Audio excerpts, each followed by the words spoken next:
Hey, yeah. Hey guys, welcome to Herding Little Cows. Do I need to turn the light on? I'm going to turn the light on. We have a thunderstorm coming, so it got really dark outside a minute ago. This is started raining. Yeah, and long blasts of thunder. So that's what is going on here right now. We're a little late, not late starting, but a little crazy starting because I just got out of the shower. I was just explaining to someone that I take a shower later in the day on Saturday because I'm trying to get everyone else showered. And I don't know about you, but when I bathe my kids, water comes out of the tub sometimes. Not on purpose, but I don't want to have to change 3 times after bathing people. So if we go away because of the storm, we will see you guys another time. But can you say hi? This little guy has 2 teeth in, and that's making him a little cranky because he doesn't know what he wants. So, and of course, bathed him just a little bit ago, and then we had a explosion. So he just got some pajamas on. Baby explosion. Sorry. And I just came in from outside because I was just getting out of the shower. Mark's having a hard time, which we're going to talk about here in a minute. And we had a friend. Thank you guys for dropping off some milk, and there was other stuff in the box too. There's some raisins and cranberries, and the kids are going through it right now. So I don't know how much will be left when we're done doing this, but that's what they're doing right now. Yeah. And Grandma gave them chips for snacks. So. And I think Grandma's getting us dinner. So yeah, we talked. Yeah. Yeah. I'm not gonna talk a whole lot. So I'll try to type. So Mark's got the chat here because it's not available on our screen. But if anyone's here, is anyone here? Oh, hi Rachel. It is so nice to have a face to put with your name. Finally. It's hard when you know people just from online. Even if they're people that you talk to a lot, it's nice to actually know these people. So what else was I going to say? Oh, Grandbabies are doing pretty well. Mark has pictures. If you look at our Herding Little Cows page, we have permission to share the pictures. They are a week old today, in about an hour and a half. They were born. So last Saturday when we were doing this, sorry. See if I can do this way. That's little Joshua. He was 4 pounds, 11 ounces. This is last week. And this is Madeline, Amy, and she was 4 pounds, 14 ounces. She was born first. So that's the 2 of them. Hold on, see if I got more pictures. They're all hooked up to things. Yeah, Grandpa Sean baby pictures. And then, yeah, so they're doing really well. Our local hospital does not have a NICU. We have just a nursery there. And so they were born really early. They were born at 34 weeks, 4 days. And labor progressed really quickly. So there was not, they were talking about transferring to the hospital 2 hours away, but they weren't able to do that because babies were coming even quicker. I don't know what I was saying. Yeah. Okay, sorry. I had to go hand off the baby because he's getting very active now and wants to be standing all the time, but not standing on a lap. He wants to be standing, like holding onto the couch or anything like that. Thanks, Amy. Yes, they are beautiful babies. I cannot wait to snuggle them. We're excited for when they will possibly get out. I don't know how much Mark said. They were born very early, and normally they would be transferred to the bigger hospital because of how much they weighed at birth, how early they were. There were a lot of different things that would have sent them to the hospital, but the other hospital. But they are actually able to stay here. They're doing really, really well for how early they were. You can see on some of the pictures, they have feeding tubes in right now because they just don't have enough energy to eat, but they are getting fortified breast milk. And some of that is mom's and some of that is donor milk. It might be all mom's now, but at the start it was donor milk too. And trying to put on weight, which they are. The doctors are happy with how much weight they're putting on. And we are ready to snuggle them. We're helping them try to figure out a plan for when they leave to make sure that they have the supports they need to take care of a 2-year-old, a 1-year-old, and then brand new babies that are early. So we don't know when they're going to be out. It'll probably be a couple weeks. With me. So if you guys can see, Uriah's taking a nap on our bed. We've got a sleepy person behind us. So something we've started recently, we used to do this in the past when Mark was working, but we haven't done it while Mark's been home and haven't changed that now. Ooh, I hear thunder. We have been doing a quiet time after lunch every day. So we, We're still good. Yep. Okay. We're doing a quiet time after lunch every day. So when lunch is done, we clear off the table. We usually don't even do the dishes. And then we put everyone down on their beds for half an hour. Uh-oh, is he grumpy? No, I just realized we should probably take the top off the swing before it goes away. Oh.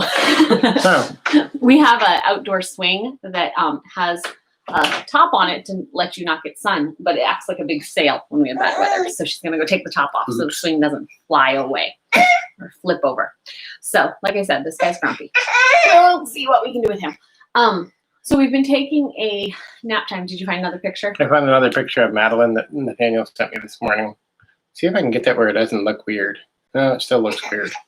Isn't she cute? She's much cuter in the what we can see than what you can see, but yeah. They're very cute. Sorry, there are pictures on our Facebook and our Instagram and stuff like that. So if you want to see more baby pictures, I will post links to those. I know. So we've been doing a quiet time. So we clean off the table. We don't usually do the dishes and stuff. We just get the table clean, and then everyone has to sit on their bed for half an hour. Most days, Uriah does not fall asleep during that half hour. It's a time that Mark and I usually take to chat, just with a family with lots of kids that always have needs. It's one time during the day we know we have, and it's a good time for everyone else to just sit quietly. So they take a book, they take maybe a small game like a blockus or something, or they'll take cards and they'll sort them, but they're only allowed to be on their bed and nobody's allowed to be playing with them. So that's been going really, really well. But then after the half hour time is over, I have to bring Uriah in here and lay him down because he usually doesn't fall asleep just looking at books. I know. And this guy just wants to move. So that's what's going on there. The napping child. What else do you have to say, Mark? Tell them about our visit to Sorrento. Oh yeah, we took a trip, last Saturday in the midst of the live stream. The babies were actually born at 2:52 and 2:54 our time. So right before we signed off, they had just been born. But we didn't know that at the time. We found out 10, 15 minutes later, because in the operating room you can't have your phone and stuff like that. But we got good reports that everybody was doing well, and there was nothing we could do to visit or to help out Nathaniel and Eliza. So you guys did take Nathaniel food. Oh yeah, we took some food over and some stuff like that that was needed, and we've done a bunch of car rides and trips and things, just trying to get the things that they need and get them where they need to go. But Monday morning, we had a scheduled trip to go up to visit my mom and dad and our friend who is watching, and finally get to meet her family in person. And she's been a real blessing to us. They have been. And if you want to see some adorable baby goats, those I think are on our Facebook I page think I have an adorable baby goat somewhere. Yes. So we went to visit our friends up in a little farther past my parents, up the coast, right on Route 1 here in Maine. Everything's on Route 1 in Maine, anywhere near the coast. So. It took us about 2.5 hours to get there, but it's beautiful. It was nice to drive through some new territory. And once you get past a certain gas station, there's no other gas stations, because we passed the gas station and then someone said they had to go potty. And I said, "Where's the next gas station, Mark?" And Mark said, "There's none." We're on Blackswoods Road, and we just come past the Franklin Trading Post or whatever they're calling it this week. So anyone from here knows where we're talking about. I grew up in Franklin and went to the Trading Post or store, or whatever they called the general store at that point, all the time. So anyhow, that was familiar territory for me, but these guys hadn't been out there maybe once or twice before. So we got to see some new things and enjoy riding around Monday on the way there, and then had a really good visit with our friends, and got to see their baby goats and baby sheep, which was really fun. And then we headed from there to my mom's in Sorrento. My mom lives in Sorrento, which is a little and we will be back to visit those friends. Oh yeah, we're going to come back if they'll put up with us. So everyone's already talking about visited my mom, visited my dad. And the cookies were amazing. They didn't make it even home that night. We ate them. We ate them in the car. devoured They were them. so good. She should go into selling them. They are amazing. Like, chocolate chip cookies are my favorite thing. The lemon bundt cake that was made, that was good. I mean, it was really good. But the chocolate chip cookies were amazing. They were really, really good. And they were big. And so she made 2 each for each of us cows. And I don't know if anybody's noticed yet, but Malachi can't eat cookies, so we had to help him. We had to assist him in He his was going to cookie get them proportions. later. Yeah. So good. I enjoyed them. It was great. So yeah, we went to see my Thunder. mom that night and just kind of got settled for the evening. And then the next morning went down to the Schoodic section of Acadia National Park, which we've been there before. We had done a video last year there, and I got some new video that I actually put up this week. So there's no, she is thinking of selling them. She should. You can easily get $1 a piece, like, to me. That's what I would We don't do. even buy that type But of anyway, stuff, and I'd buy yeah. them from her. I would, yeah, those were really good. That's awesome. So anyway, my dad lives down near the Schoodic Peninsula end of Acadia National Park. So we went down there and rode around, which it just opened on Monday. It finally opened back up to the public, and some of the bathrooms are open and things like that. But we got some really good video footage of the water and the rocks and the kids playing. And I didn't quite get the deer on film. There was 2 deer that ran in front of us, and I could see them in the woods, but my camera was not picking them up. So I did not get that into the video. And then we also took the next day, I think it was Tuesday, took my mom down in the afternoon to Sorrento, which she lives in Sorrento, but a little farther down past her house. And it is a beautiful spot, beautiful beach, quiet walking places where we walk early in the morning, every morning that we're up there. Took some pictures and video there. So there's multiple videos that we put up this week on our YouTube channel that you could check out. Search for Acadia National Park or Sorrento. So Mark's mom has a little bit of trouble just walking really long distances. And so this place is nice because you can pull up right next to the beach and walk out. And she probably only had to walk, I don't know, 50 feet. Someone's waking up. He's a little grumpy. A little. So you probably only have to walk about 50 feet to get to the beach. So it was really nice. And the water was far enough out that the kids had a lot of beach space to play. But because of how the beach is, like, we weren't letting the kids be in the water, but even if they were near the water, it doesn't drop off quick. So, you know, some places you go, you're worried of the kids falling in the water, but this was just a lot of beach place to play. So it was really good. Sorry, he's moving around behind me and the thunder's going outside. So that was really, really a good time. And Mark was able to build a rail for his mom. I was able to nail like 4 boards like this and 2 boards with like kids this helping him. Yeah. with 4 helpers.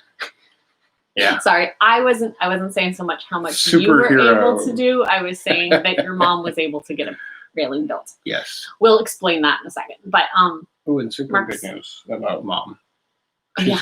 My mom has been living in this house that I built for her in July of 2008. Which is exactly what she wanted. Exactly what she wanted.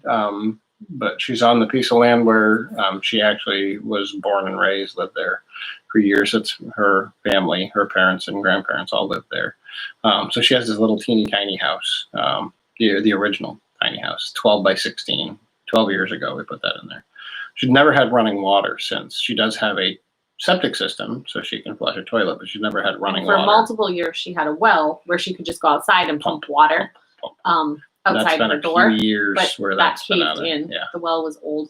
Yeah. So she never had drinking water. She did have pump water that she could get some to She could wash her hair, and because she has a toilet and a septic system, she could flush the toilet with water from that. She could pour it in. But she just found out that she will have the ability to get a well. She's been saving some money, and her brother, who owns the piece of land, wants to improve it too. So they're going to be putting a well in. So we're not exactly sure when the well's going to be in, but that'll be really nice for her. And they're planning on pumping it into the house. So yeah, it's good because she's older, and right now she has to go and get water like by gallon jugs from other places. So this will be good for her. So, yeah, you could totally get to that place. It's not very far. yes. I'll give you the direction. It's easy to get. It's about a half an hour from your Maybe house, next right? time we go, we'd have to go together. Yeah, we could meet you The there. kids would have fun. Could easily get a wheelchair and a stroller, and like we were able to get down there pretty easy, and the kids were down to a nice grassy area with a bench, actually a couple of benches, and it's right there on the water. So the kids can definitely run around, play on the rocks and seaweed and stuff. You'll see that there's a lot of video. Samuel climbing up on the ledges and the kids playing with shells and rocks and having a grand old time. So that was awesome. So, what was I going to say about all of that? I don't know. Sorry, I got all confused because I'm excited about all these places we get to go with Rachel. Or at least tell her about, and she gets to tell us her adventures. Yeah. So, really cool. we were able to get you were talking about your mom's well, but we were able to get a railing built for his mom because she's had a porch on the front of her house, but it didn't have a railing. And so it wasn't a danger in the fact that the porch is not very high off the ground, but it's like 12 inches off the ground. Like safety wise, she did not need the railing, but just as an older person, it's nice she has something to hold on to. Makes us feel better. She won't fall. Makes me feel better. I don't fall off either. So that got done. Yep. And just being able to see his parents, because neither one of them travel very far. Right. Now, we're 2.5 hours away, and they could stay with us, but it's just harder for them to be able to do that. So yeah, they still live in their own homes and get around and do things sufficiently. Just nice to be able to check in and see what we can do to help. Yeah. Although Dad beat me to, he had a leak under his house, a water leak, and he beat me to it. I told him next time we come up, we should help him out with it. But when we came back this week, they had already gotten to it. So he's still got some work left in him. not quite a spring chicken, but At 77 years old, he's still climbing under his trailer to fix the water pipes. he's more like a summer chicken, not quite a fall chicken. He's a worker. Dad has always been a worker, that's for sure. I learned a work ethic from my father. So we did that Tuesday. Wednesday, we went for another walk in Sorrento. Mhm. Talked to a guy there. So some interesting facts about Sorrento. Oh, yeah. There was a guy who was pumping water into the ocean. So we stopped to talk to him. He was putting water through the pipes because they have old cast iron pipes Right. down there. And the town water supply was coming through those really iron pipes. So he said there was way too much iron in the water at times. So like once a week they have to drain it. Yeah. Because there was this, and he told us about this old cistern up on like the highest point of the peninsula. There's an old cistern up there that supplies the water for the town, or used to at least. And so in part. So that was pretty Sorrento, cool. Sorrento, back in the late 1800s, actually had flushing toilets long before other people because it was gravity-fed water. Mhm. So we're gonna go check out that cistern. We stopped to try to see if we could find the cistern this last time. The guy told us where he thought it was. We looked in that spot, but it was really high uphill and it was quite a distance, so we didn't get all the way up to the top. And then Mark's mom thought it was somewhere else. So next time we go up, we're gonna have to investigate A little more research. where Yeah. that is. And he also told us about a path that we didn't know about that leads up to the top of some ledges for a really pretty view. I don't know if our family will be able to do it, which we'll explain in a minute, but Right. it was a place that he's told us about that might be able to see. Okay. I'm still here. I just can't make my eyes work. Okay, I'm going to try to not knock him over today. I'm still here. So quick, we did that Wednesday morning. Wednesday we got home. Well, we didn't. As we were coming home, we got a message from our son asking if he could come over to talk because they're trying to make some arrangements for taking babies home.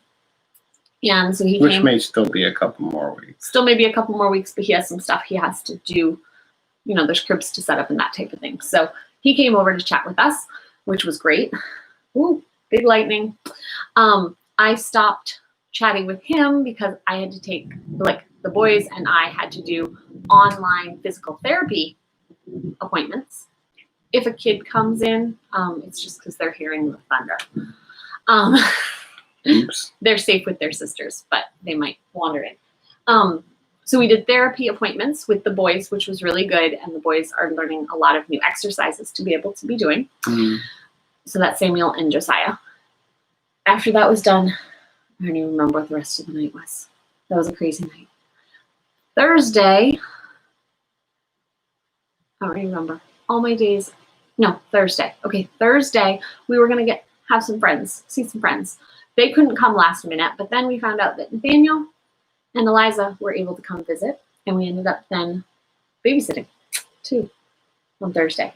So Oh yeah, that was fun. So cutest little dude. he was very fun, very good. Probably the best child I've ever watched. He was super cute, and kids were mad when he left. I mean, we've babysat and done foster care and done all kinds of things with a lot of different people's kids programs, church stuff, vacation Bible school. Easiest kid ever, basically. Sweet, loved playing with the other kids, had a grand old time. We were outside, we had a blast. I think I may have said no to him like 5 times, and it was things that were, rules in our house that aren't necessarily rules everywhere. Like he was walking on the beds, but some people have their kids do that, so not a big deal. It was just one of those were the only times I said no to him. Otherwise, he just kind of followed suit, so it was great. Yeah.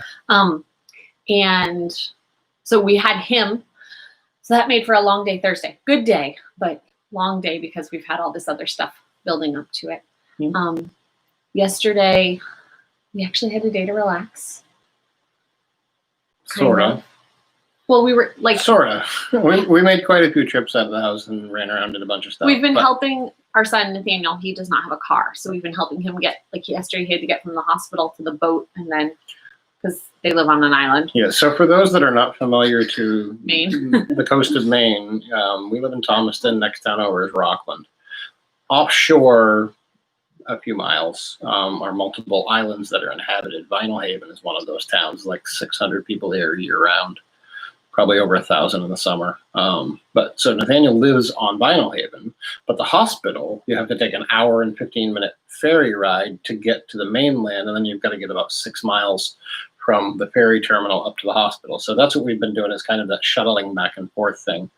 So he could run out the island. He had to get up some stuff set up for the kids and pick up some clothes and things like that. So we've been doing a little bit of shuffling around, running around, which I can't do that. So, and Virginia has been driving me around so that we can get all that accomplished. Yeah. So it hasn't been chaos, no, but it's been busy for us. And we won't be going back to Sorrento for a little bit because we just want to be able to be available for if Nathaniel or Eliza need us as we do this, trying to figure out stuff. So yesterday we tried to stay home as much as we could, even though it was 2 trips out of the house, and just kind of regroup. Yes, don't fall off the bed. I'm just trying to. Can you look at them? Yes. It's okay. There's nothing there. Just if I look down at the phone, I get worse. Yeah. Okay. And So the weather messes me up. So you might as well just tell the story. What? Okay, we're going to. The Cordises are here, and I'm super excited. I saw that your little girl is starting to walk. That is amazing. Yay! It is always so much fun when they start walking. That's their first walker too. Yeah. Yeah. They've got really cute kids. Yeah. And Beth, we're glad you're here, and I know that you're having troubles today. We've been praying for you since I saw your messages earlier. So, but glad you're here. Yeah. So today has been a Saturday, so that means we're trying to get ready for tomorrow because we try not to do chores on Sunday, and doing showers and all of that stuff that goes with that, and just trying to go about our day. Yeah. And Mark's not feeling well, so that's what the real talk of this video is today. Yeah. We're 23 minutes in. We're finally getting to what we're talking about. So what we're going to discuss today is just how our family might look different from other families because of having to deal with disabilities. And I'm again apologizing for the light because we look really funny, but there's no light outside. We have no other light in our room. I need to set up more lights. So I was just going to kind of walk through how this week has looked in terms of dealing with disability. So go back to the start of our week. Yeah. So go ahead. I'm not okay. We went to visit friends on Monday and then go to Mark's mom's house. So I won't get too into detail about that. But Mark has trouble in the car sometimes. Especially Mark's dystonia can be set off by loud noises. Sometimes movement, sometimes change of temperature, sometimes change of barometer pressure. So which is probably what's killing me today. My head is killing me. But the car can be hard at times because I don't know if you've ridden in a car with 7 children, but sometimes they get upset, and sometimes the 2-year-old will shriek because somebody touched him, or sometimes the baby will shriek because the baby's hungry, and all those things can set Mark off. Mhm. And as a family, we feel bad that daddy has been set off, but there's nothing we can do. I mean, if the baby screams, I can't do anything. No, there's nothing that can be done about it. It's not a bad thing. It's just life. And life, It's in the way sometimes. people tend to look at it like, oh, I actually had someone from the insurance company say, well, maybe you should go to work because an office setting would be less stressful than your children. My children do not stress me out. Just the sheer noise of life going on in the world, vacuum cleaners and washing machines and Someone dropping something. doors closing and things like that, depending on how I'm doing that day, can set me completely out, or can be really, really annoying, or can be painful at times. It's different things, but it's not.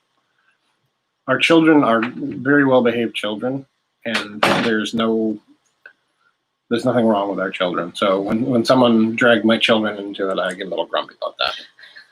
And I just happened to notice when I did this. So this is my shirt that someone, I think we found it at Walmart for like $5 like 3 years ago, about the time this whole thing started. And I thought, this pretty well explains it.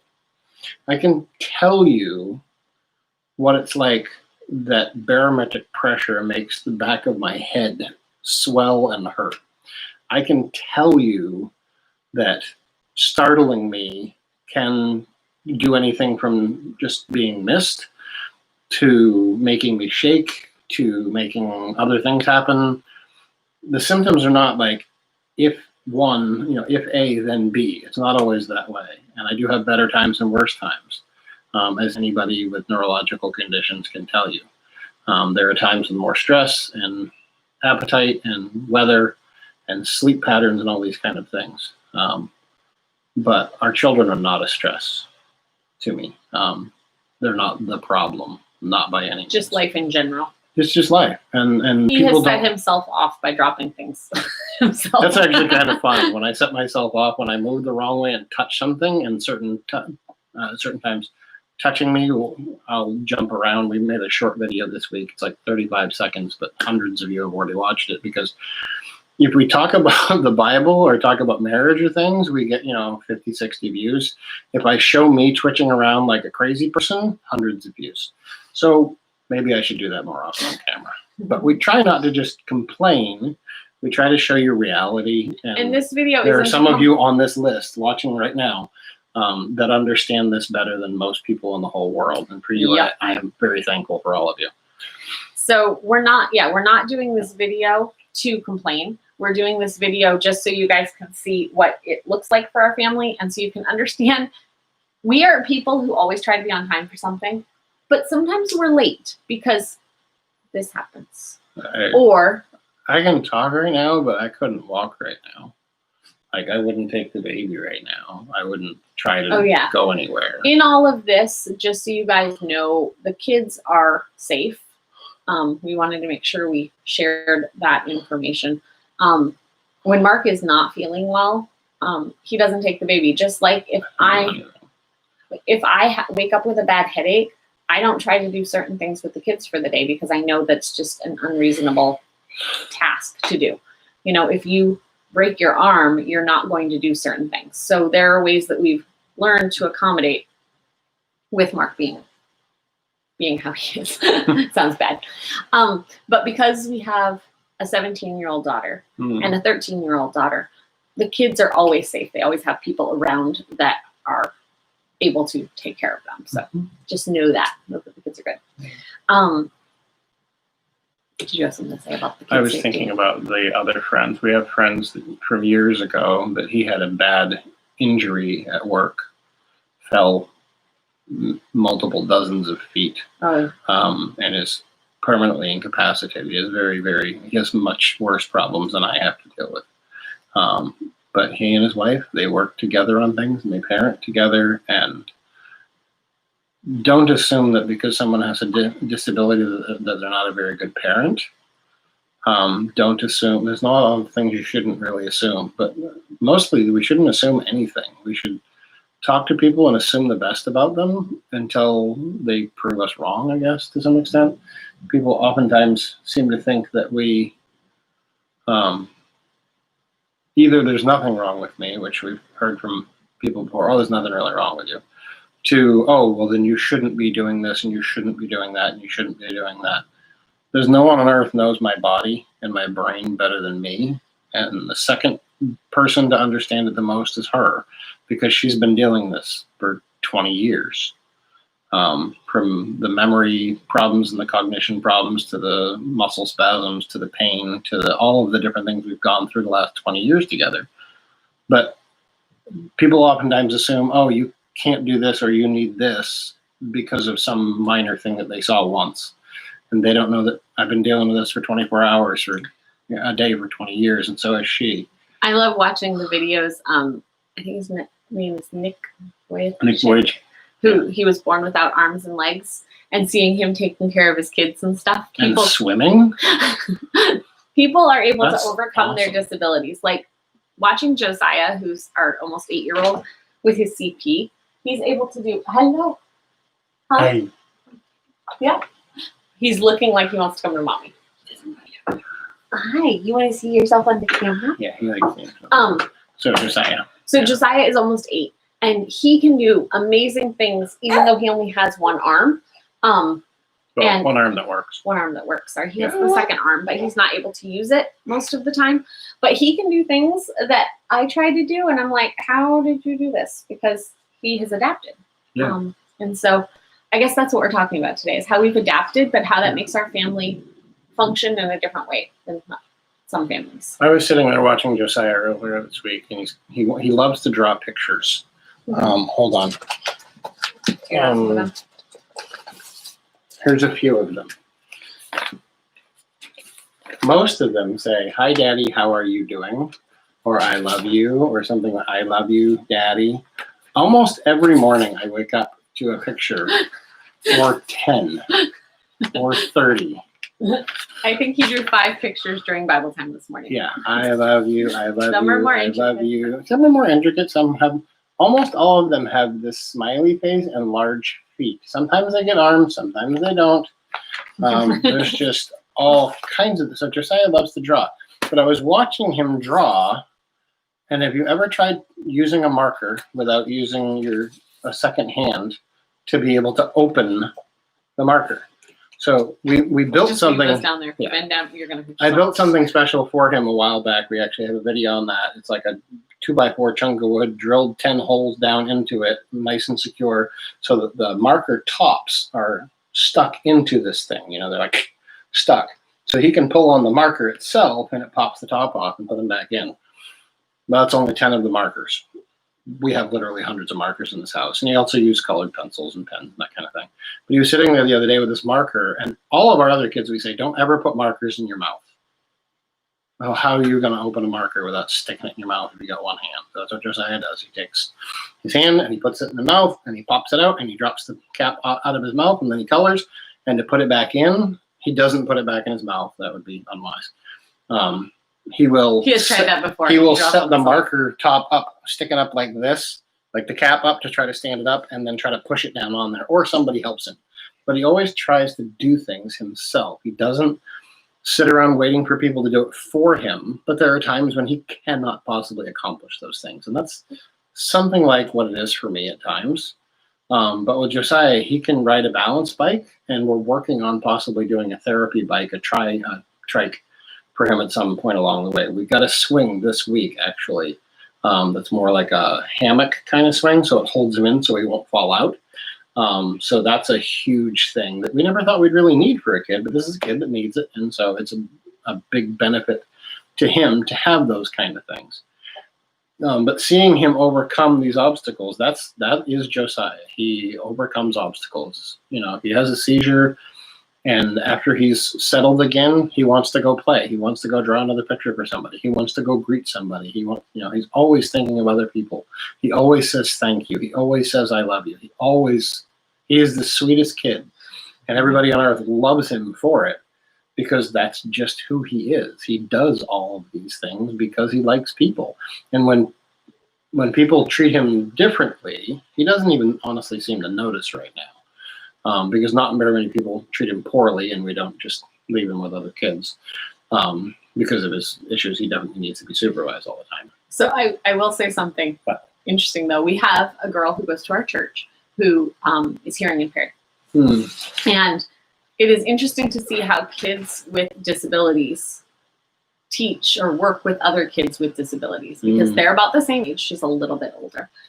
And she was asking me when we first started going there and stuff, what's wrong with his hand? But she was asking in a very polite way, like just I don't know what's going on, not a criticizing like, way. What's wrong with your Right. hand? Which we've had adults that will make comments, some even at church, that will make comments that are derogatory towards Josiah because of his disability and towards Mark because of the disability. But this girl wasn't being derogatory in any way. She was trying to figure out why his hand didn't work the way everyone else's hand did. And her grandmother was able to explain to her that just like her ears don't work the same way everyone else's ears don't work, his hand doesn't work.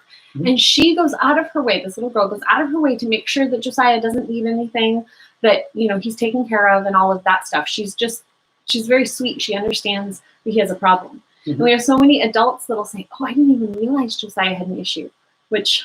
If you don't realize there's something wrong with Josiah, I'm just going to leave that. I was about to say something not nice. It's pretty obvious. It's like when people say I'm colorblind. I didn't notice that, you know, here in the state of Maine, there are not too many people of color. So when I was growing up, my best friend, he's Puerto Rican and of African descent. So he's a very dark-skinned guy. And if somebody walked up and was like, oh, yeah, I had no idea, that, you know, I hadn't even noticed that he was dark-skinned. What are you blind? Well, maybe they were actually blind. I don't know. But it's not wrong to notice someone has different abilities or different, you know, people with unibrows, people with hair that's thin. It's not wrong to notice people do and look different. It's how you treat someone because they're different. Right. And if we notice what their differences are, their abilities or their disabilities, it helps us to love our neighbor better. So it's not wrong as a Christian to notice that somebody has whatever the issue might be. It gives us the chance to love on that person and to show other people how to love them. So like when I am having a really bad spell at church or at the store and you see me in a wheelchair, that would be a good time to open the door so my wife doesn't have to open the door, or possibly offer to help push the wheelchair if that was a safe thing to do, which usually it's not. You got to know me. Don't touch Mark. Unhelpful things would be touching me. If I'm in my wheelchair and you touch me, you're probably going to get swung at. Not on purpose, but my body does weird stuff. But people are trying to help at least in that situation. And there are times that people just come up and mock him. That's not helpful. Yeah, making dumb jokes about people with disabilities. I won't quote any of them, but there's been enough people in my life that when I'm sitting in a wheelchair, unable to talk, I wish I could still swing at them. But that would not be very Christian, so it's a good thing I can't. But with Josiah, everybody seems to be, oh, there's nothing wrong with it. It's like that's because he really can overcome an awful lot of things, but there's a lot of things he can't do. The one person with disabilities that we don't ever talk about is this one over here.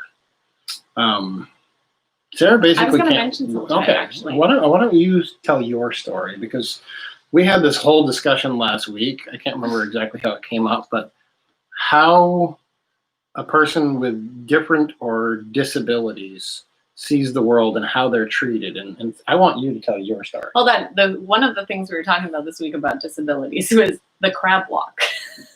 Yes. Because Samuel is doing physical therapy over the computer, and one of the things he has to work on is the crab walk. They feel that Samuel has an issue with his hips, and we will be looking into that further once the world opens up from coronavirus, because it's not a emergency issue we need to deal with, but something we will be talking to the doctor about. So they're working on muscles in his thighs and his buttocks and core muscles and all of that stuff. So one of the exercises he has to do is the crab walk. He has real trouble with that because of his issues. You guys know what a crab walk is, right? Like, I can't show you because I can't actually do it. You can't do it here on the video. But I certainly can do it on the video. I Like can't do it you're right kind now, of sitting on your butt reclined back and your hands are behind you and your feet are up in front of you and you're you want to keep walking along. you want to keep your butt up, like you want to be like kind of like a table. Kind of hovering. If your butt's really low, you're not working the same muscles. So anyway, I can crab walk. even with my issues. And that was one thing that I could do in gym class just as well as everybody else because I can't run. So I have a thing called Charcot-Marie Tooth, 3 different words, and it's the 3 men that discovered this. I always just put them to Charcot-Marie Tooth, but or CMT is another thing that it's called, and it is a form kind of muscular dystrophy. It's treated by the Muscular Dystrophy Association. It's in that category, and I have an atrophy of the muscles in my hands and feet. It's something that will just continue to get worse as I get older.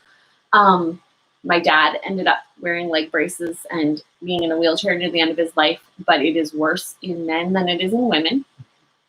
It was passed to me by my father. It's passed on the X chromosome, so I have a chance to pass it to all of my children. And so far, none of the children are showing signs of it. We have had them checked out by the neurologist that looks at Josiah. We probably, next time we have an appointment, we'll ask that Samuel be rechecked just because of some of the issues we're seeing, just making sure that we're not looking for a new diagnosis of something that would be easy to diagnose there. So, growing up, I have what's called drop foot, and it's gotten worse as I've gotten older, but I don't have the muscles in my ankle that pull your foot up to 90 degrees. So, let's see if I can sit back on there. And if you can move the camera. I'm trying. Can you move the camera to see my feet? Yep. Okay, so these are my feet. We call them raptor toes. This was not where I was planning on going with this video today. Okay, so we call them raptor toes. So this is my, I know we're backwards, or different for you. This is my right foot. This is my left foot. And my left foot is worse. My sister has this also. Her left foot is worse. So my right foot I can bring up to there. You can see it's not 90 degrees, but it is closer. My left foot. She's trying I can real move hard. my big toe. But my foot always stays in that position. So that's the movement. That's as much movement as she can get out of her left foot. When I She walk, can't go side you'll to see side. that my foot goes to normal, and I wear leg braces to keep my foot at a 90-degree angle when I walk so that I don't trip over my toes. So there we go. So I've dealt with that problem since I was little. And when I walk, I have to think about walking. So even if you don't see somebody's disability, just know that, like for me, walking and chewing gum at the same time isn't just walking and chewing gum at the same time. I have to think every step about lifting my toe. And it's actually the muscle connected to my big toe that's doing the work, not the muscle that's normally connected to your ankle. So all of that to say, I always had trouble as a kid. I never could keep up with people in gym class. I don't have balance because of this issue. So like I can't squat. A lot of the helpful birthing positions she can't do. They just don't work for her, which is because I don't have any stability. So like I can't squat during labor to help the contractions because I just can't she squat. can dislocate her knee during labor. That was loads of fun. So we don't know exactly why. We don't think it's related to the Charcot-Marie tooth. Because some kids who don't have any of the issues that I have also have bad knees, but I actually dislocated my knee in labor with Josiah, and that collapsed on the floor. The nurses thought I had a seizure, fell under the bed, but I just collapsed on the floor, and that meant the rest of labor that I was stuck in the bed or the rocking chair next to the bed or the commode that they put next to the bed. So I already felt really old because at the hospital outside my room was a walker and a commode and all of this old person stuff in the OB unit. She was 30.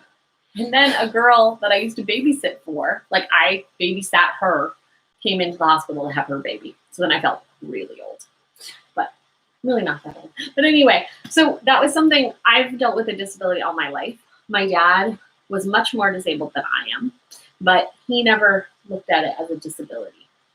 But you were questioning what I was saying, with your eyes are. Just trying to keep So my dad definitely was more disabled.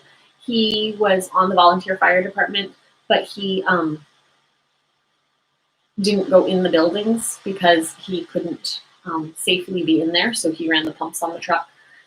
He used to coach our basketball teams. He used to coach baseball. I never looked at him as a disability, like with a disability. We just didn't do things the way the other families did. Our family didn't go to the beach on a regular basis. Because of this issue, we have a really hard time walking in the sand. For those who don't know, my dad passed away a few years ago from an accident. 6 years ago. Yeah, 6 years ago. But yes. Just you're really far away, and I'm not sure if they can hear you. So my dad had this. He passed it on to my sister. There were just 2 of us in the family, like biological children. I now have an adopted brother and sister. But us 2 biological girls both got it. And ours are both different, but we all deal with similar issues of the drop foot and hard time getting around and stuff like that. So as a family, we didn't do the beach on a regular basis because it was hard to walk on the beach. We didn't go hiking. We didn't do outside winter stuff because none of us can walk on the ice without falling down. So we didn't do skiing. We didn't do ice skating. So like the beach we went to the other day, we went down on the grass, and there was a place to sit there. So we sat down there on the grass. And then the kids went down on the beach, like Sarah and Virginia, and even my mom, actually. We were able to get around down on the beach some. I can walk on the beach if I can walk on the beach, and if I can't, then I can't. And, but all. So anyhow, we were able to get down there. Sarah wasn't able to walk down on the beach, but she was able to be there with us. So that's part of what we do is look for places that the more able-bodied of us can enjoy doing things that maybe we can't do. Maybe she can't get there. Maybe I can't get there, depending on how it is. Maybe neither of us can get there. So like if we were going to go to the beach for the day, I would take a chair. We would take our time getting to our spot. And then I would stay at our spot and people would wander off from me. Because I have a hard time walking on that type of weather, that type of ground. It is raining now. I think the thunderstorm has to know we just have rain. But that's something we've had to deal with our whole life. And it's not, growing up, I never felt like I was missing out on things because my family made fun and we had enjoyable times outside of hiking and outside of ice skating. And so rather than focusing on the things we couldn't do, we enjoyed the things that we could do. Mm-hmm. I guess it's the best. Yeah, celebrating, like enjoying what you can, instead of sitting around saying, I can't do this, I can't do that, I can't drive, I can't work, a lot of things I'm not allowed to do or can't accomplish. And if I just sat around thinking about those, I'd be pretty sad, probably depressed, miserable, that kind of thing. But instead, I can read a book with Josiah, and I can sit on the ground and play with kids, and I can do all kinds of things. I can go for a ride. Some people can't even do that. So I'm thankful that we have 2 drivers in the family that can take us places, to doctor's appointments and things. We can go to the store, we can go to the beach, and we have cell phones that we can take videos and share with other people, and we can talk to people. There's so much that we do have, and I think we tend to think about what we don't have. And I think that's where Josiah is maybe smarter than I am. He doesn't think about the things he can't do. He just does everything. Well, and for Josiah, he's never seen his condition has not gotten worse. If anything, it's gotten better. But he never had something that he lost. Right. He's always just had the one functional hand, and so he just learned how to do it with the one functional hand. He learned how to move himself all around the house as a little one, not truly crawling, but being able to move himself around. For a year and a half, he walked on his knees because he couldn't walk on his feet. We eventually did enough exercises at home. He learned how to walk, but he just walked just as fast as anyone else on his knees. And so I think a lot of people can look at our family and think we're missing out on things because we don't do things like the average family. If you were to come to our house today and ask us if we could go ice skating, it's summer, so no. But we wouldn't be able to go ice skating with you. We couldn't go roller skating with you. But it's okay because we can go to the park and play. We can go out for a picnic. There are beaches or areas like that around here that we can get to. We just have to be more careful of what we choose. So I guess it's just. And we do live in an looking at age things when differently. disability is much more accepted by, like, you can look on the main state. We have a state park pass, so we can go to the state parks whenever we want to. It's like an annual pass you pay for. It's like $100 for the family for the year. It's really, and someone gave that to us actually. Thanks, Grandma. Thanks, Grandma. Yeah. So we get to go to these places, and on the website that talks about the state parks, it has an accessibility meter kind of thing. So, you know, 1 is anybody can get to it. 2 is most people, you know, partially wheelchair accessible, partially not, and then up to 4 where you're like climbing up mountains and you can't do that if you have much of any sort of struggle getting around. But it's nice to even know that in our culture, there's been much more acceptance of people who are able to do things differently, and definitely makes things more accessible. So, yeah. So we really do live in a nice age in that sense. That's okay. Hey, look, we're up here. So things that we do, things that make our family look different regarding the disabilities is, well, some of the things that make us look different. Some of it is because of how we have chosen to live our convictions according to biblical standards and things like that. And some of it is because of the disabilities. So like one thing that does impact my day all day long is we choose for mommy or daddy to be the one to take the children potty. Right.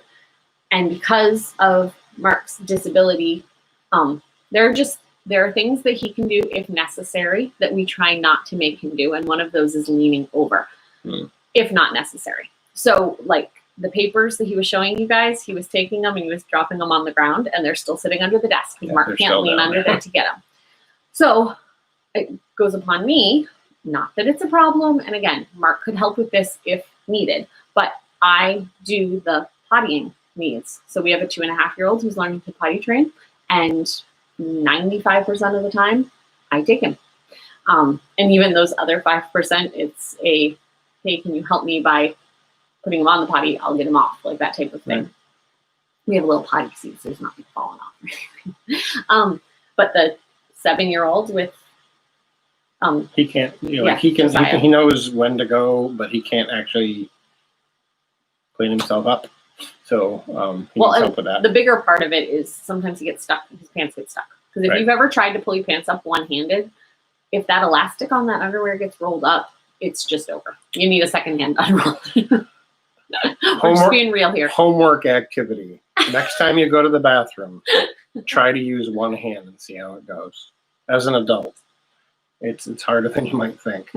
So Josiah has to wear, or usually wears like elastic waist pants because he can do those mostly by himself. But those roll up more than like a button and belt thing. But he can't zip, he can't button, and he can't do a belt.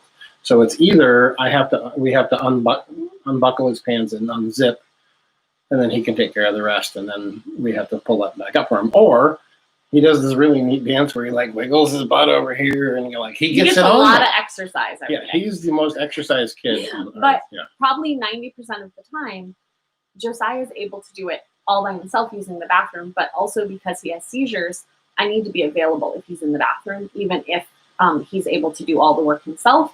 I don't always go in with him, but I'm always aware of him in the bathroom and not him, but aware of Josiah in the bathroom and making sure that he doesn't need my help. So like if I'm in the middle of washing dishes and he needs to use the bathroom, I stop washing dishes so that I am available at the last moment. So it's just one of the ways that our disabilities they don't get in the way, but disabilities change the schedule of our day. Josiah's seizures, we never know when those are going to happen. As a family, we all know what to do if he has them. Daddy and I have to deal with him if it's the one big one that he had, the grand mal that he had a couple weeks ago. Everyone knows what to do during his normal seizures. And for that, they usually just alert me that he's having one, but I don't necessarily need to be hands-on because it's just a matter of sitting down with him and making sure that he doesn't try to run off too soon after one because he's a little confused and he'll just go into places. Go run into a wall because he can't see out the, like he has no peripheral vision in his left eye, so he runs in the walls from time to time, and after a seizure is even worse. He has less inhibitions. You know, I would say his inhibitions after a seizure are about like someone who just drank a glass of wine and got up and like, oh, that's a little weird. You know? So that can change. Like if we're ready to head out the door, and Mark has one of his issues. We've had times where we're leaving a friend's house and he starts to have a spell, and a half hour later, we're actually able to safely walk out the door. Right. Not that Mark is in an unsafe place. It's just easier than trying to get him to the car to just let him come back. Oh, and things that aren't helpful, even though you're trying to be helpful. Our friends, and they know who they are, and we've had this whole discussion, so I'm not bothering anybody here. Our friends that we visit often, they live on the second floor of a big building, a big barn actually is their house. So they have a chairlift, you know, so you can just sit down at the bottom of the stairs and it will pull you up. Two things. One, I'm totally out of control if I'm sitting there. Two, I can't keep my feet up. If I can't walk, I can't keep my feet up either, so I'd be dragging my feet behind me. Which would probably make him fall off the chair. And then touching me or unexpected movements may well shoot me out of the chair. So all in all, I would actually be better to slide down face first than to try to ride on a We've chair never lift. had to make him slide down face first. No, we just wait it out. We But- wait it out, and sometimes I do sit on my butt and scoot down the stairs like a 2-year-old, but that's okay. I'm okay Bump with down that. the Yeah, stairs. we I'm bump fine down with the stairs. Yes. So we have times where we aren't able to leave, which these friends understand, so that's okay. But it definitely makes it challenging as a mom trying to keep control of the kids who were done half an hour ago. If you have kids, you know what I'm talking about. When the kid is done, they're done. Mm-hmm. And if they are done and you're saying, okay, we're leaving, and then suddenly you're not leaving. And then Make if it very they're done and I'm done, their doneness elevates, or at least my perception of it elevates. I think it actually does elevate, and then my perception and reaction to it elevates, which then elevates my doneness. So pretty soon We're all done, and by the time we get to Well the car done. for our 20-minute ride home, everyone's done. it isn't pretty. So if we ever are visiting any of you that we're talking to right now and this happens, we're sorry. And if we're just like, hey, we gotta go, and we like get the kids' shoes on as quickly as possible, it's because we're trying to avoid the doneness level. But thank you for putting up with us for those of you who do invite us over. People don't regularly invite over a family of 9. Especially weirdos like us. And that has nothing to do with disability. So in the course of a normal day, the pottying definitely controls all of us. Yeah. I can't quickly get my shoes on to go anywhere. So She has these groovy braces, and you have to get the thing in there, and then tie I it up can't and lace it up. slide on a pair of flip flops like most people can. They So will fall off. Anything that doesn't grip her ankle will fall off her foot. Her socks fall off all the time, it drives Mark crazy. as if she ever wore them. But when she does wear socks, they're usually hanging off her toes. So you're better off without them, so she doesn't trip over. Mark is the type I'm the of same person that when he puts his socks on, they need to be very precise and pulled all the way up, which he can't put on his socks sometimes when he's having troubles. So we'll help him put on his socks, and it drives him crazy because they're not like perfect in the exact right spot and everything. They feel weird. He doesn't like yell at us. It just feels weird to him, and as soon as he can, he fixes his own socks. Yeah. For me, my socks never stay on. So I can have the sock because I also don't have much feeling in my feet. I can have the sock halfway off my foot, and I don't even know it. The kids will be like, hey, Mom, your sock's falling off. And her legs are cold all the time, too. I don't know they're cold. Mark touches my legs, and he's like, wow, your legs are really cold. Frozen. She's like, I can't feel them anyway, so it doesn't matter. I'm I- like, well, it matters to me because they're cold and they shouldn't be, right? This situation, my CMT has a circulation issue along with it. My dad and my sister both have it, too. So if you see my legs look bright red or a funny color, it's probably just because Just because. circulation issues. So, All right, so we beat this thing to death, right? I think we've beaten this to death. if anyone has any more questions, feel free to Yeah, ask. feel free to shoot us questions. So what are we planning for next week? I don't know. I've had a hard enough time trying to figure out what tomorrow is. What's Tonight tomorrow? we're having supper Sunday. with whatever my mom is purchasing. Grandma's That's- buying supper. She told me, We she's like, make supper for Grandma or for our family, and Grandma eats with us a lot.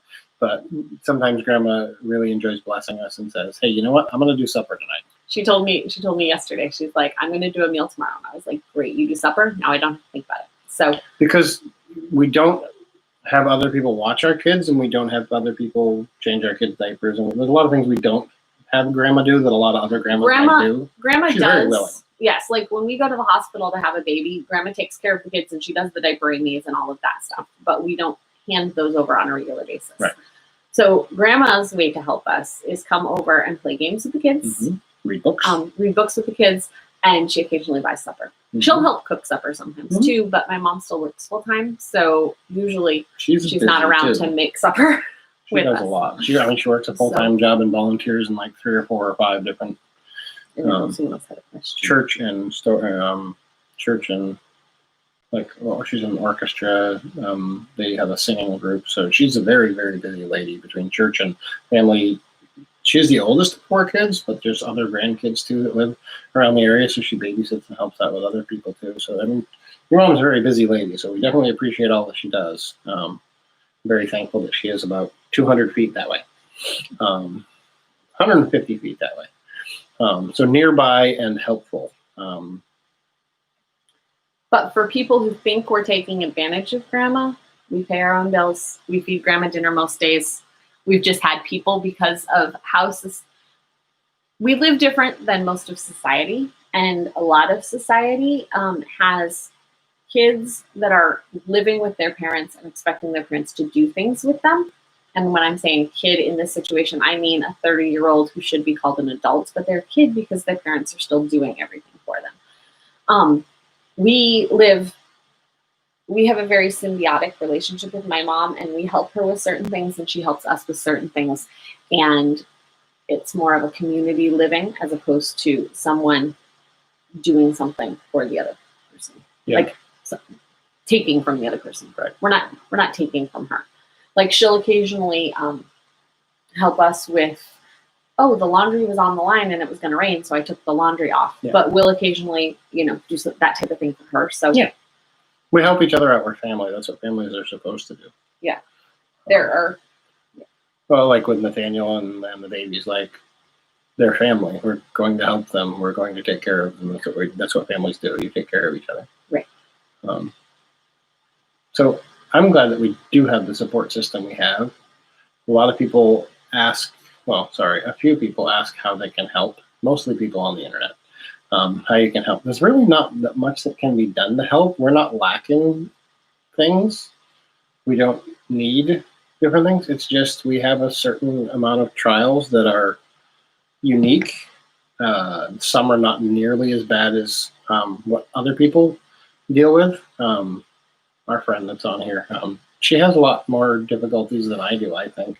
And I've learned a lot. She's sweet. Oh, there's a couple friends. Multiples of you actually have been a big encouragement and shared information and just reminded us that even when we're having a hard day, that we're not alone, and reminding us of the scriptures and what God has said about us, and that God, even if no other person on earth was ever kind or helpful, that God won't leave his people. He won't forsake us. He won't leave us without. And so we're incredibly blessed. We have, it's okay. Just let me know. We have everything we need. There's nothing we could complain about. Someone said the other day, oh, you deal with all these trials so well. It's like, they're not trials, they're just life. They're life. Like you guys, other people have to worry about really busy schedules or having to stay late at work, depending on what people do for work. Like Sarah's mom is an operating room nurse. You know what? If the surgeries aren't done at 3:30, you still have to stay because you can't just leave. In healthcare, there's a lot of things that are that way, and many other jobs are that way as well. You can't just leave because the time is gone. You can only leave when the job is done. And there's a lot of trials we don't have to deal with that maybe other families do. Like we have been debt free for 11 years, almost 12 years. No, it was 11 years in April. Yeah, we've been debt free for 11 years. So we aren't worried about someone coming to get our car because we can't make a payment, because we rent from my mom, we're not worried about getting kicked out if we can't make a payment. Right. I mean, we do pay our bills, and Mhm. you know, we have money coming in every month that we can do that. But because of that situation, we don't have that worry that maybe another family worries about. Yeah. Because Mark's on disability right now, when the coronavirus hit, we weren't worried about him losing his job because Right. We haven't like financially been hit by coronavirus, but we have friends who lost jobs, lost businesses, churches that have been seriously affected, families that their jobs and or even just their outreach efforts in the community. We have lots of friends that do a lot of outreach efforts out on the street, out in the public places where no one is right now, and they've not been able to do those things either. All kinds of different ministries. Like we haven't been able to do evangelism in months, even though what we can do is very limited by some of the difficulties we have. There's just nobody out there on the streets where we are right now. There aren't large crowds here anyway, and so when you drive down Main Street in Rockland and you see 0 people, that's a whole different level of weirdness. So there's lots of people being affected in lots of different ways. So while our trials, we want to pray for you guys Yeah. because we know that you're praying for us and we appreciate that. But we want to pray for you and try to encourage you if we can. So while our trials might look different, and our trials are very in-your-face daily trials because of being medical conditions, they're not. We're not being tried more than other people in the world. No. God has put these different things in our lives to conform us more into the image of Christ. If you're a Christian watching this, If not, you should be. He's doing it for your good. And while that may hurt, like as he's refining those rough edges and things like that, he's working it for the good and for you to come out better through the trial. For those who love him. Yeah, for those who love him. So ours just, you can see ours a little better. You see on the videos of Mark doing his twitching thing, and you see, Josiah's issues, and as we've asked you guys to pray for his seizures and things like that. But please let us know what you could use prayer for. We'd love to be praying for you guys. But while you're at it, don't forget those babies. Yeah. Those wonderful, beautiful little grandbabies, Madeline and Joshua, are a week old right about now. About 15 minutes ago and 13 minutes ago. They're about a week old. So they still have some time ahead of them in the hospital. And they have challenges. And we would love to be able to be there and snuggle them and help with feedings and things like that, and we can't. And there's other family members that would love to be part of that as well, and are not able to.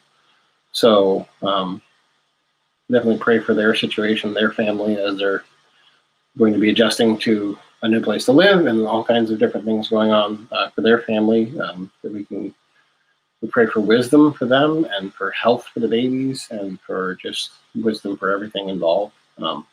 Life is very complicated, and this is a weird world to be bringing babies into, but children are a blessing. They're always a blessing in every circumstance. With the worst health conditions, with the weirdness of the world going around us, children are still a blessing from God. And we need to see them that way, and we need to see marriage as a blessing.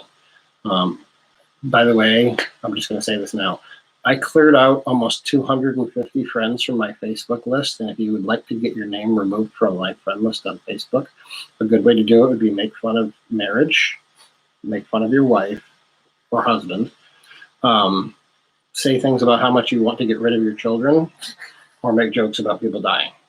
Those will definitely get you thrown off my page very, very quickly. Because life is a gift from God, something that we should be appreciating and valuing. It doesn't matter how old or young or what color your skin is or where you're from or what your level of disability is. God makes each person in his image for his glory, and that's why we're here. And so I think that's why we see things differently and why our family works like it does, because we know who God is. We know what he's done in our lives, and we trust him, and we see him in the midst of all this stuff. So easy times, hard times, we're never alone. And we know it's not like, well, I'm not alone because Sarah's here with me. Well, she can't heal me. She can't provide for our needs. She can't. Sometimes I don't even understand him. Right. He doesn't understand me sometimes either. But God knows us, understands us, and made us for his glory. And so it's not funny to make fun of your mother-in-law, and it's not funny to make jokes about your wife, and it's not funny to make jokes about your children, and it's just not funny. God has put each of us in a unique situation. Mm-hmm. And I know in all of this, it might sound like we have struggles that make it, difficult or impossible for us to be parents. But these situations are growing each of our children into unique, wonderful beings, little people that. And watching them grow is pretty amazing, actually. Watching them learn, watching them care for each other, watching them see someone having a difficulty and stepping in and intervening, watching Virginia pray for friends of ours who had twins like almost 3 weeks ago now that just got to go home from the hospital last night. Excited. So I'm very excited for that. Seeing babies that were saved from abortion being born, seeing, like I saw actually 3 of those today over the course of my day, because we're friends with a lot of people that do that kind of ministry. Seeing people celebrating their marriage many years later, seeing people stand up and open their mouths with scripture and with truth and with grace in addressing the difficult situations of our time. So, but yeah, I would say watching. even through all the difficulties that our family deals with these different disabilities and things, I think that our children, and this isn't to toot my own horn, whatever you want to call it, it's definitely by God's grace, but I feel that our children feel more like, our children feel, more loved, not more loved, but more secure. That's what I was looking for. They feel secure that mommy and daddy love each other because we put marriage in the forefront of everything. It doesn't mean that our children are not cared for. It just means that we make sure that we're making a priority of our marriage. And we, even with the trials and everything, we are making sure that we're pouring into our children every day. I know families that sadly both parents are physically and, physically stable, physically able in many more ways than we are, who their kids don't feel loved and don't feel secure. So I guess, other than trying to pull up your pants one-handed today, the other thing would be to just try to make sure that you are pouring into your children every day, showing them who God is, but also making them know that their worth is because of the one who made them and that we're made in his image, not because of any physical ability they can do, not because of any, academic thing that they can do, but because they are made in God's image. And that's what makes us unique. That's what makes us special. So Mark is fading again. I don't know if we have more storm coming through or what, but he is starting to fade. I'm just going to check that we didn't have anything else to flip on him. You're tired? So we're going to go. Sorry, I bumped him. We're going to go. We're going to finish off our day, but we thank you guys for joining us today. And if you have more questions, let us know. We will chat with you later. There we go. I think. Yes, and